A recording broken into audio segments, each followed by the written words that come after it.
நாளை தீபாவளி பண்டிகை கொண்டாடப்படுவதையொட்டி மதுரையில் உள்ள கடைவீதிகளில் புத்தாடைகள் மற்றும் பட்டாசுகளை வாங்க பொதுமக்கள் இறுதி நேர ஷாப்பிங் செய்து வருவதால் கூட்டம் அலைமோதுகிறது.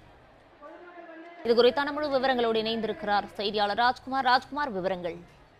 நாளை தீபாவளி பண்டிகை கொண்டாட உள்ள நிலையில மதுரை விளக்குத்தூண் மற்றும் மாசி வீதிகள்ல துணிமணிகள், வீட்டு உபயோகப் பொருட்கள் உள்ளிட்ட பொருட்களை வாங்குவதற்காக இறுதிக்கட்ட விற்பனை படுஜோராக நடைபெற்று வருகிறது. மக்கள் கூட்டமும் அலையலையாக வந்து வீட்டுக்கு தேவையான பொருட்களை வாங்கி வரக்கூடிய காட்சிகளை காண முடிகிறது.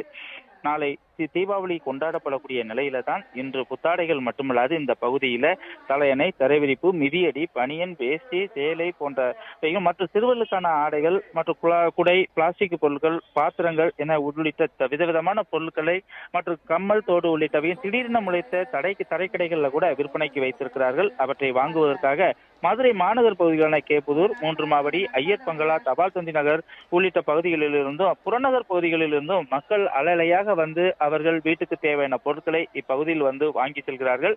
இதை முன்னிட்டு 200க்கும் மேற்பட்ட போலீசாரும் பாதுகாப்பு பணியில ஈடுபட்டு வராங்க. அது மட்டுமல்லாமல் உயர் கோபுரங்கள் அமைத்து திருட்டு போன்ற குற்ற செயல்கள் நடைபெறாமல் கண்காணித்து வருகிறார்கள். அது மட்டுமல்லாமல் ஒலிபெருக்கி மூலமாக மக்களுக்கு விழிப்புணர்வு ஏற்படுத்தி வருகிறார்கள். இந்த பகுதி முழுவதுமாக போக்குவரத்தும் மாற்றம் செய்து உள்ளதால இப்பகுதியில மக்கள் கூட்டமாக வந்து பொருட்கள் வாங்கக்கூடிய காட்சிகளை காண முடிகிறது. பிளே ஸ்டோர் மற்றும் ஆப் ஸ்டோரில் இருந்து பாலிமர் செயலியை QR கோடு மூலம் பதிவிறக்கம் செய்யுங்கள். செய்திகளை உடனுக்குடன் பெறுங்கள்.